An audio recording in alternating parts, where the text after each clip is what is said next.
him to address the Assembly.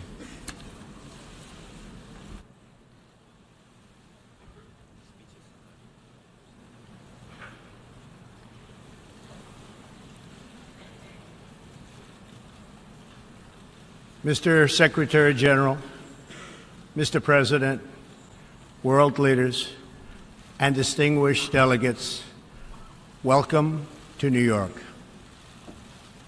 It is a profound honor to stand here in my home city as a representative of the American people to address the people of the world. As millions of our citizens continue to suffer the effects of the devastating hurricanes that have struck our country, I want to begin by expressing my appreciation to every leader in this room who has offered assistance and aid. The American people are strong and resilient, and they will emerge from these hardships more determined than ever before. Fortunately, the United States has done very well since Election Day last November 8th. The stock market is at an all-time high, a record. Unemployment is at its lowest level in 16 years, and because of our regulatory and other reforms, we have more people working in the United States today than ever before. Companies are moving back, creating job growth the likes of which our country has not seen in a very long time. And it has just been announced that we will be spending almost $700 billion on our military and defense. Our military will soon be the strongest it has ever been. For more than 70 years, in times of war and peace, the leaders of nations, movements, and religions have stood before this assembly. Like them, I intend to address some of the very serious threats before us today, but also the enormous potential waiting to be unleashed. We live in a time of extraordinary opportunity. Breakthroughs in science, technology, and medicine are curing illnesses and solving problems that prior generations thought impossible to solve. But each day also brings news of growing dangers that threaten everything we cherish and value. Terrorists and extremists have gathered strength and spread to every region of the planet. Rogue regimes represented in this body not only support terrorists, but threaten other nations and their own people with the most destructive weapons known to humanity. Authority and authoritarian powers seek to collapse the values, the systems, and alliances that prevented conflict and tilted the world toward freedom since World War II.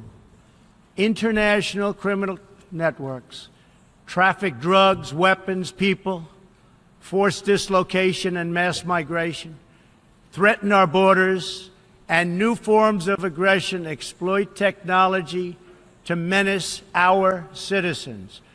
To put it simply, we meet at a time of both immense promise and great peril. It is entirely up to us whether we lift the world to new heights or let it fall into a valley of disrepair. We have it in our power, should we so choose, to lift millions from poverty, to help our citizens realize their dreams, and to ensure that new generations of children are raised free from violence, hatred, and fear. This institution was founded in the aftermath of 2 world wars to help shape this better future. It was based on the vision that diverse nations could cooperate to protect their sovereignty, preserve their security, and promote their prosperity. It was in the same period, exactly 70 years ago, that the United States developed the Marshall Plan to help restore Europe. Those 3 beautiful pillars They're pillars of peace, sovereignty, security, and prosperity. The Marshall Plan was built on the noble idea that the whole world is safer when nations are strong, independent, and free. As President Truman said in his message to Congress at that time, our support of European recovery is in full accord with our support of the United Nations. The success of the United Nations depends upon the independent strength of its members. To overcome the perils of the present and to achieve the promise of the future, we must begin with the wisdom of the past. Our success depends on a coalition of strong and independent nations that embrace their sovereignty to promote security, prosperity, and peace for themselves and for the world. We do not expect diverse countries to share the same cultures, traditions, or even systems of government, but we do expect all nations to uphold these two core sovereign duties: to respect the interests of their own people and the rights of every other sovereign nation. This is the beautiful vision of this institution, and this is the foundation for cooperation and success. Strong sovereign nations let diverse countries with different values, different cultures, and different dreams not just coexist, but work side by side on the basis of mutual respect. Strong sovereign nations let their people take ownership of the future and control their own destiny. And strong sovereign nations allow individuals to flourish in the fullness of the life intended by God. In America, we do not seek to impose our way of life on anyone, but rather to let it shine as an example for everyone to watch. This week gives our country a special reason to take pride in that example. We are celebrating the 230th anniversary of our beloved Constitution, the oldest Constitution still in use in the world today. This timeless document has been the foundation of peace, prosperity, and freedom for the Americans and for countless millions around the globe whose own countries have found inspiration in its respect for human nature, human dignity, and the rule of law. The greatest in the United States Constitution is its first three beautiful words. They are, "We the people."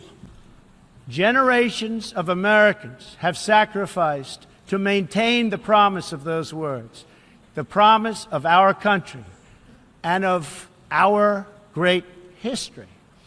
In America, the people govern, the people rule, and the people are sovereign.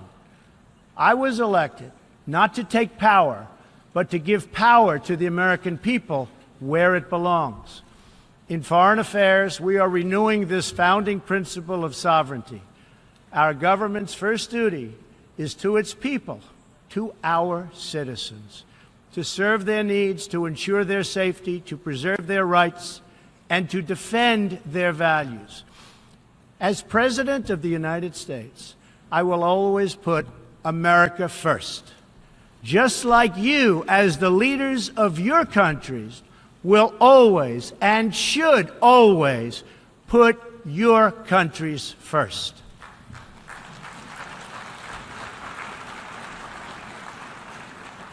All responsible leaders have an obligation to serve their own citizens, and the nation-state remains the best vehicle for elevating the human condition.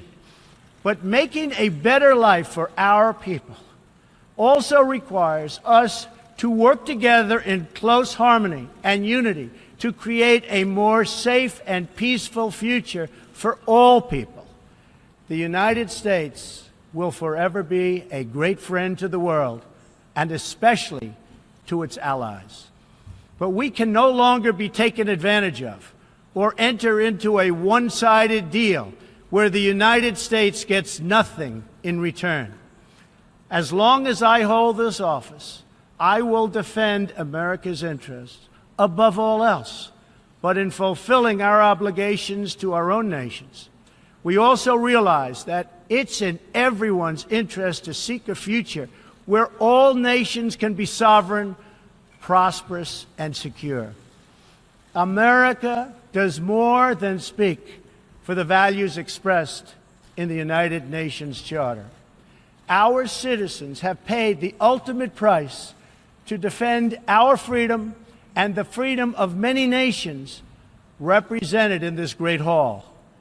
America's devotion is measured on the battlefields where our young men and women have fought and sacrificed alongside of our allies.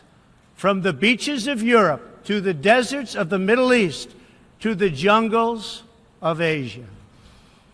It is an eternal credit to the American character that even after we and our allies emerged victorious from the bloodiest war in history, we did not seek territorial expansion or attempt to oppose and impose our way of life on others.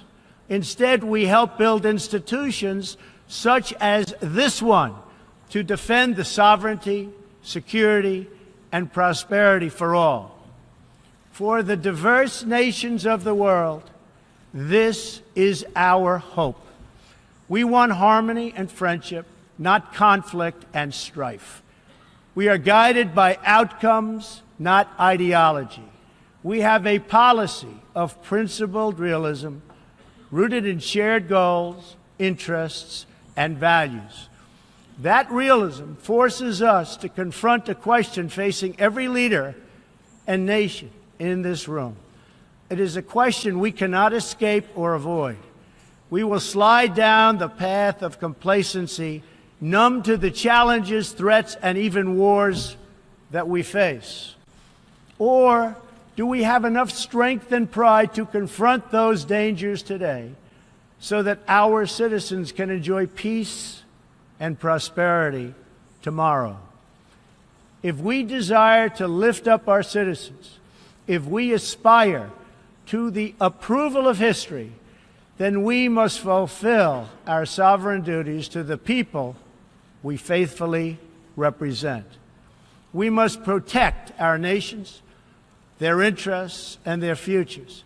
We must reject threats to sovereignty from the Ukraine to the South China Sea. We must uphold respect for law, respect for borders, and respect for culture, and the peaceful engagement these allow. And just as the founders of this body intended, we must work together and confront together those who threaten us with chaos, turmoil, and terror.